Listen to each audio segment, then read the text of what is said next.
December 10th, it was brutal. I would truly rather have my eyes gouged out than return back. With my young brain. If I could go back with my current brain, it'd be kind of cool to be like, oh, can I do better now? Like, could I handle these people? But if I had to go back into that brain, no thank you. Look, we all have a job to do. I plan for the future. You want to sit with us? These girls are so cool. I know you've said that this is your piece of art that you're most proud of. Yeah. Talk to me a little bit about why that is. Well, I feel like this film is definitely, the 1 and 2 are definitely the best films I've ever been in. And I mean that sincerely, in that they are just a completed idea from beginning to end, and they are beautifully and thoughtfully made. I think people and process is as interesting and as important as result. And I feel like who you work with and how you work is that's the secret. Like, that's the journey. That's what you remember. So to have an incredible bunch of people, to have a process that's super collaborative, and then the idea is incredible. Like, those 3 things don't happen. And then people love it, and then it's very commercially successful. It's really hard to do all those things. So that's why.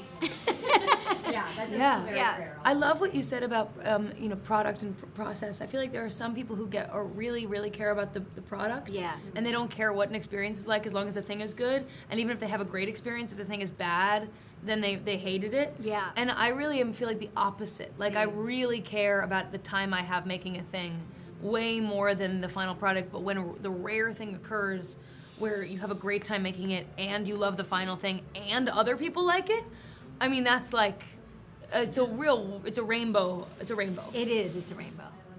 And Maya, so as anxiety, it's interesting, thinking about the way that like mental health has sort of permeated our lexicon in a way. And I feel like sometimes that like we can kind of like reduce things or overuse them a little bit. I completely agree. I have a lot of no words that come from that. Right, sure. So I was curious kind of how you maybe tackled that. Did you guys talk about like how you wanted to treat something like anxiety? And especially I was really moved by the end scene when she's kind of, it seems like, I don't want to give anything away, but when anxiety's getting out of control. Yeah.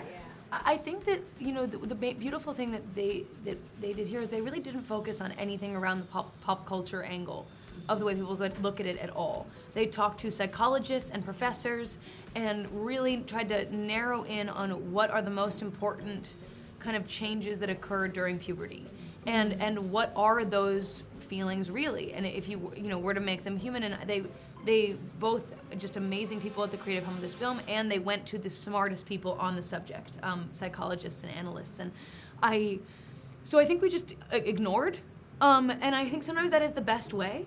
Like, get to what the truth is, talk about the truth, and don't really worry about the fake news nonsense that's out. Don't try to overcorrect, because then you can get a little cheesy. But just aim for what's true, and that will speak loud enough. Yeah. And Amy, I was thinking about like you making this and being a parent. If you kind of have a philosophy of like this movie really like respects its audience. It does. It's so true. Yeah, like it doesn't shy away from. No, Pixar really respects its audience. It takes young people's feelings very seriously. It always has. Like, Toy Story is a great example of that, where young people felt very heard and held in that. And then we all have these inner children. Like, we don't learn all of our lessons at 14. We have to keep learning them over and over for the rest of our lives. And as a parent, I think there's this deep feeling that you want to protect your kids from pain. It's really what Joy tries to do with Riley all the time, and it's really her lesson, is that sometimes you have to step back because a kid needs to figure out who they are, and that who am I, what do I want question is a lifelong question, and it starts often around that age. So yeah, that's what I love about Pixar. They're very, they're not condescending, and they don't gaslight. It's not been an easy 10 years. We've had so many people come up and say, this movie is coming at a really important time for me. I'm feeling this feeling of anxiety, or I'm feeling overwhelmed, all that stuff. Like, that's real, in the world, real stuff. And they're smart enough to know that this time around, Joy can't kind of come in and save the day with her can-do attitude. it's a different world. Like Riley's head is a different world, which is cool. But it's still a version of a happy ending. That's might be more realistic. It is, because I think what is so special, like what Maya was saying, is like there is this like what's the word, synergy, or like they synthesize together to try to work together, and that's like the best you can do as being a human. Like that's the happy ending, is that you feel your feelings in real time. Did you, when you guys look back on these times in your life of like middle school and puberty, do you feel like a fondness for it, or is it like, oh my god, that was Yeah. I think it depends on what chunk of time. I have a real fondness for like up until 7th grade, and a real fondness for after the like 10th grade, like 11th and 12th grade. Really, 8th through 10th, it was brutal. I would truly rather have my eyes gouged out than return back. I like with my young brain. If I could go back with my current brain, it'd be kind of cool to like be like, oh, can I do better now? Like, could I handle these people? But if I had to go back into that brain, whoo, no, thank you. But I don't know. I think I saw the movie a couple days ago, yesterday, and the songs that the senses of self were singing, of I'm a good person and I'm not good enough, were so powerful to me, and really made me reflect on, like, I was like, what is mine saying right now? Like, what is the fundamental sentence that I'm repeating to myself? And I didn't really have an answer for right now, but I do know that I had an answer when I was a teenager. Like, or I can look back on it knowing what was being said. So I wonder if in the future I would know what I was saying now.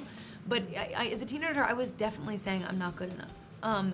And so it really hit me hard to hear that. And I would love to consult with the gods of Pixar and see if they could tell me what my current sense of self was saying. Yeah, they'll just put you in a machine, in a little and machine, it'll come like out the sorting and they'll hat. tell you. Yeah, that'd be so helpful.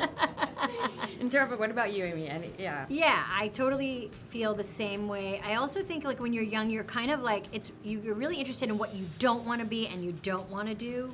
So you're kind of doing a lot of like rejecting of stuff that's, you know, like the architecture of your family, or I love that in the film Friendship Island is huge. And Family Island is this small little thing behind it. Your friends, your peer group, really important. Who you hang around with, who you identify with, they can be like, you're a jock, you're a nerdy kid, you're a theater kid, you're this, like, you're the popular kid. Like, all of a sudden, you're just in some kind of group, and you're like, do I belong here? Do I fit in? Is this me?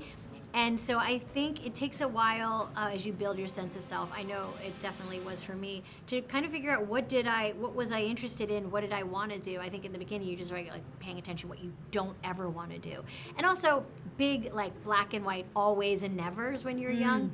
I'll always do that. I'll never do that. And then as you get older, you realize that's kind of the gift, is that everything gets a little hazy, and there's a lot more maybes.